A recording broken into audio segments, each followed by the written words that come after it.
Baik, kali ini kita masuk ke sesi tanya jawab. Nah, ini ada beberapa pertanyaan yang masuk mengenai kurikulum merdeka dan bagaimana implementasi kurikulum merdeka di era yang saat ini.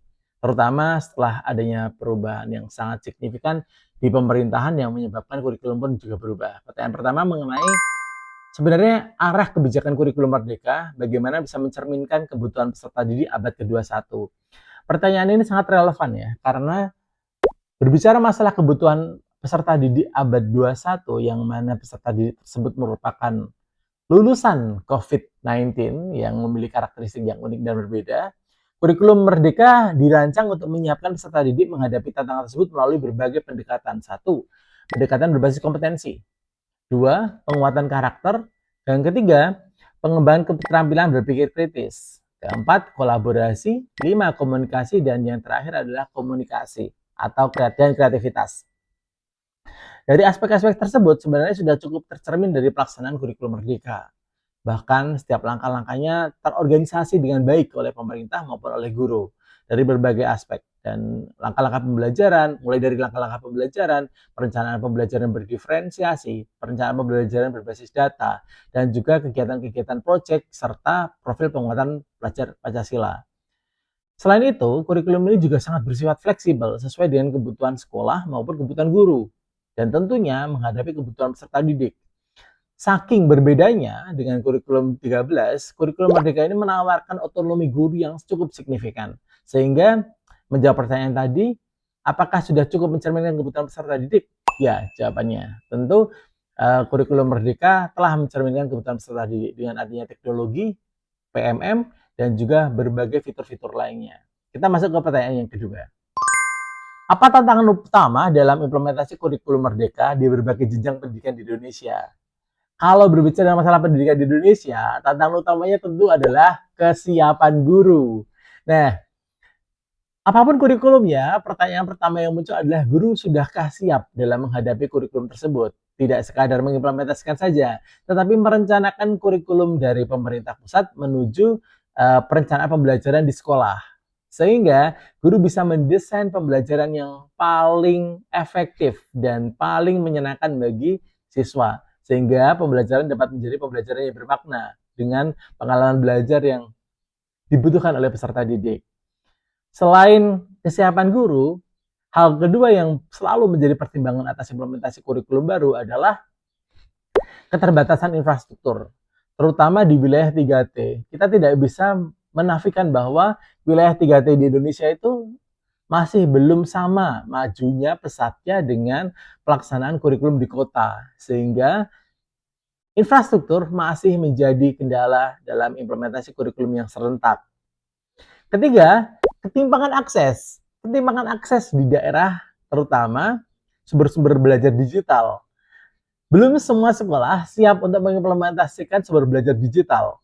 Sehingga implementasinya di sekolah bisa berbeda-beda. Rancangannya sudah bagus, tetapi jika sumber belajar digitalnya berbeda, setiap sekolah bisa mengimplementasikan dengan caranya masing-masing.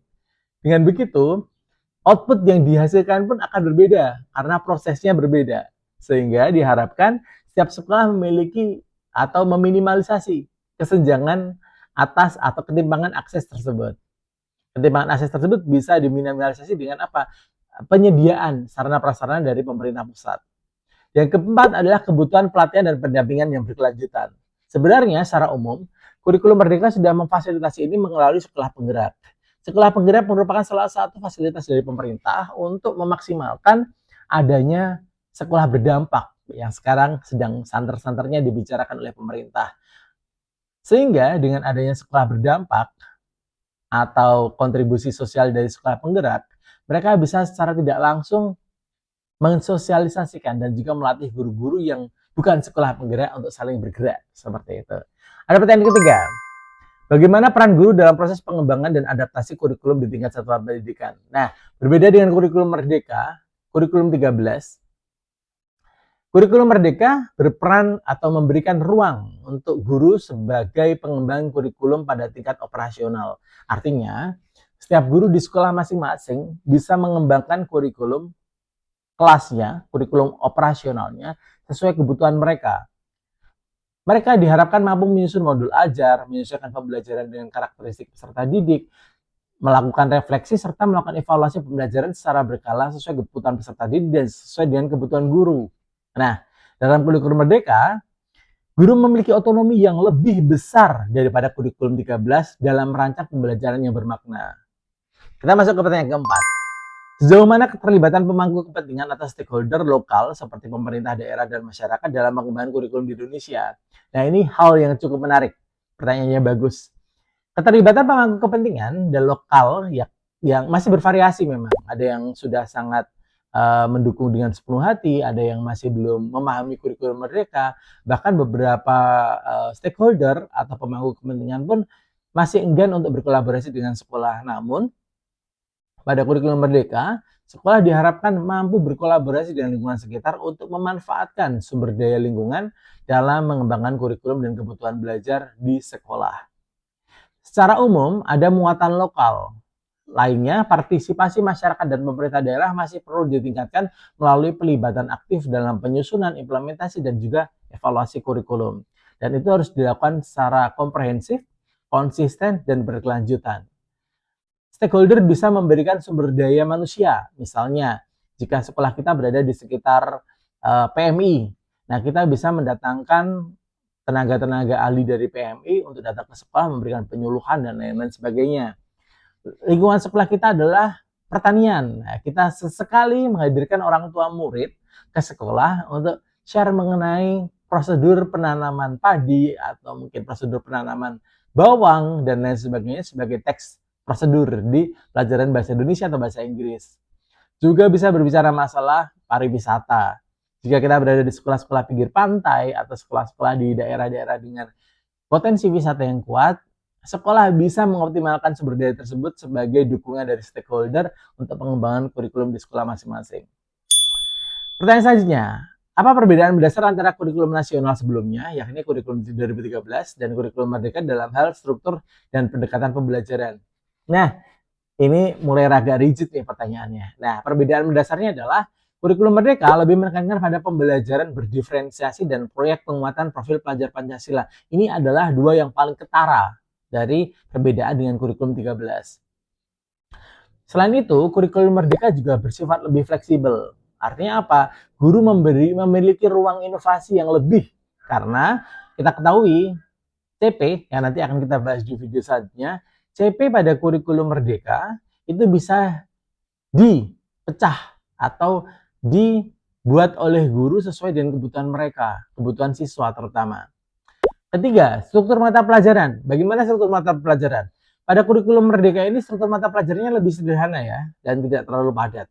Kalau dilihat dari esensi dari struktur mata kuliahnya atau mata pelajarannya. Kemudian penilaian lebih fokus pada formatif daripada sumatif, yakni penilaian pada proses. Sehingga dengan adanya penilaian formatif, setiap capaian pembelajaran pada setiap pertemuan atau setiap capaian itu bisa terukur dengan baik. Terkait dengan integrasi teknologi, ada pertanyaan selanjutnya. Bagaimana integrasi teknologi digital diakomodasi dalam pengembangan kurikulum pendidikan di Indonesia? Kita mengenal adanya platform Merdeka Mengajar atau PMM. PMM adalah ruang terbuka yang sangat luas. PMM memiliki ruang terbuka yang bisa diakses oleh siapa saja, terutama oleh guru-guru se-Indonesia. Dengan akses tersebut, saya yakin bahwa guru memiliki berbagai best practice dan juga bad practice. Jadi tidak semata-mata dari PMM kita belajar mengenai hal yang kurang baik, tetapi dari PMM juga kita belajar mengenai beberapa metode pembelajaran yang kurang efektif. Kita bisa mengakses banyak metode pembelajaran, sumber belajar, bahan ajar, modul, dan lain-lain yang disiapkan oleh guru-guru di seluruh Indonesia dan diakses melalui satu klik, yakni PMM. Sebenarnya, jika memang pemerintah mau fokus dalam digitalisasi, PMM merupakan salah satu wadah yang cukup signifikan untuk meningkatkan kompetensi kemampuan digitalisasi pada guru. Guru dituntut untuk mengembangkan, mendokumentasikan, dan membuat konten-konten edukatif digital dan juga bisa disebarkan di seluruh Indonesia, diakses seluruh Indonesia. Dan ini merupakan sebuah terobosan ya, terobosan baru platform guru untuk mengembangkan kompetensinya. Namun dalam praktiknya, sekali lagi, kita kembali ke tantangan tadi. Salah satu tantangan terbesar kita adalah kesiapan guru. Siapkah guru kita berdigitalisasi? Karena sebaik apapun di sistem digital yang kita sediakan, jika guru belum siap, maka pembelajaran akan tidak efektif. Kita masuk ke pertanyaan berikutnya. Apa dampak pengembangan kurikulum terhadap peningkatan kompetensi literasi dan numerasi siswa di Indonesia? Adanya kurikulum berbasis kompetensi dan asesmen diagnostik seperti ANBK, Asesmen Nasional Berbasis Kompetensi, bertujuan langsung untuk meningkatkan literasi dan numerasi siswa. Selain itu, ada rapor pendidikan. Kita bisa mengakses rapor pendidikan di setiap sekolah untuk melihat, memantau, dan juga mengevaluasi sebenarnya pada tingkat mana kemampuan literasi siswa itu sudah dicapai. Pada tingkat mana numerasi siswa sudah dicapai. Tidak sekadar itu, bahkan di dalam rapor pendidikan juga ada sense of belonging atau rasa memiliki yang dimiliki oleh sekolah dan juga oleh siswa terhadap sekolah tersebut. Jadi, sudahkah ada rasa memiliki kepada sekolah kita? Sudahkah kita mencintai lingkungan atmosfer pembelajaran kita? Dan bagaimana dukungan sekolah itu terukur dengan sistematis? Dengan adanya rapor pendidikan, sebenarnya pemerintah sudah memberikan akses yang sangat baik terhadap perencanaan berbasis data. Sehingga dengan adanya data yang kuat atas evaluasi atau monitoring atau pemetaan dari kondisi sekolah melalui rapor pendidikan, sekolah bisa mengoptimalkan program kerja apa saja yang akan dilaksanakan untuk meningkatkan literasi dan numerasi. Tidak hanya itu, tetapi berbagai program-program lainnya untuk mendukung kebutuhan siswa. Baik, selanjutnya, evaluasi dan revisi kurikulum dilakukan secara berkelanjutan oleh pemerintah Indonesia. Bagaimana pelaksanaannya? Kurikulum memang harus dievaluasi. Sekali lagi, kalau sama ada pernyataan mengatakan bahwa ganti pemerintah, ganti kurikulum, atau ganti menteri, ganti kurikulum, memang sudah saatnya. Kurikulum memang harus diganti secara rutin. Kita tidak bisa stuck pada satu kurikulum saja. Jika kita masih mengadaptasi kurikulum tahun 1952 sampai sekarang, maka kita tidak akan berkembang. Jika kita masih menggunakan KTSP 2004, 2006 pada tahun-tahun segitu, kita menggunakan pada 2025, otomatis tidak akan relevan kembali. Maka kurikulum harus dievaluasi, harus diimplementasikan, dan juga direncanakan kurikulum baru berdasarkan apa? Perkembangan iptek salah satunya. Kedua, berdasarkan kebutuhan masyarakat, stakeholder, dan juga dunia kerja, dunia industri. Selain itu, kita harus mempersiapkan siswa kita untuk menghadapi dunia baru. Salah satunya adalah kompetensi abad 21 dan lain sebagainya. Maka, apakah kurikulum harus dievaluasi? Iya. Dan itu harus dilakukan secara berkelanjutan oleh pemerintah? Jawabannya iya. Bagaimana caranya? Satu, bottom up. Kita mengevaluasi dari bawah ke atas. Bagaimana pelaksanaan evaluasi kurikulum di daerah masing-masing, di sekolah masing-masing. Atau top and down, dari atas. Misalnya pemerintah mengalami banyak sekali kendala implementasi, misalnya keuangan, sarana prasarana, itu bisa dievaluasi bersama-sama dalam pelaksanaan kurikulum. Prinsip-prinsip dasar yang digunakan dalam merancang kurikulum, sebenarnya banyak sekali ya prinsip-prinsip dasar agar kurikulum itu bersifat kontekstual dan relevan dengan kurikulum kebutuhan lokal di Indonesia. Salah satunya adalah berbasis kompetensi.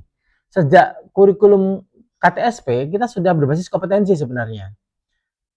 Tapi harus terus ditingkatkan kadarnya.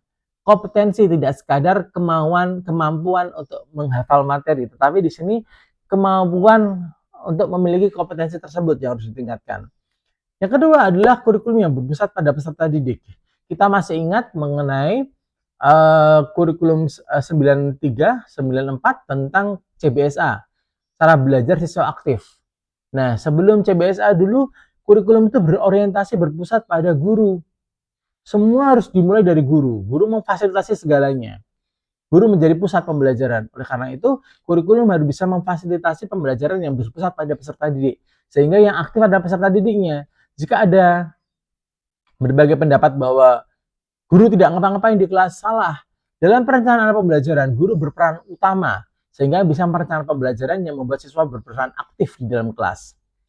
3. Fleksibel dan diferensiasi. Nanti akan kita buat dalam satu video khusus mengenai diferensiasi. Kalau fleksibel berarti kurikulum harus dibuat sesuai dengan kebutuhan zamannya, keadaan lingkungannya, kebutuhan masyarakatnya, kebutuhan stakeholder, bahkan kita bisa melihat kurikulum berdasarkan pada kebutuhan atas adanya sarana prasarana. Yang selanjutnya adalah kontekstual lokal. Jika kita berada di pinggir pantai, sekolah-sekolah di pinggir pantai, ajak anak-anak kita agar mengenal ekologi, agar mengenal lingkungannya, ekosistemnya. Ajak anak-anak mengenal pariwisatanya. Bagaimana teks negosiasi di pinggir pantai itu pasti berbeda dengan di kota. Bagaimana mempopulerkan budaya agar bisa dikolaborasikan dengan wisata. Maka kurikulum harus di-adjust bersifat fleksibel tapi tetap kontekstual lokal. Artinya apa? Kurikulum didesain sesuai dengan keadaan di lingkungan sekitar dan memenuhi kebutuhan masyarakat sekitar. Yang terakhir adalah mengintegrasikan nilai-nilai karakter dan kebangsaan. Dalam empat dimensi yang harus dikuasai oleh siswa, mulai dari sikap, keterampilan umum, pengetahuan, keterampilan khusus, keempat-empatnya harus dikolaborasikan dan harus berjalan seimbang, seiring sejalan. Tidak bisa kita mengedepankan hanya pengetahuan saja, hanya menghafal materi saja, tetapi semuanya harus berkesinambungan. Apa itu? Pertama adalah sikap. Sikap apa yang mau dibentuk melalui pendidikan karakter, melalui P5 dan lain sebagainya. Yang kedua adalah pengetahuan dan keterampilan. Yang kedua adalah keterampilan. Dari keterampilan itu kita akan memberikan siswa kemauan, kemampuan dan juga terampil dalam melaksanakan, mempelajari materi dan mengimplementasikan materi tersebut. Yang ketiga baru pengetahuan sebagai landasan untuk bersikap dan juga berketerampilan tersebut. Bagaimana kebijakan kurikulum pendidikan di Indonesia menanggapi tantangan globalisasi dan revolusi industri 4.0?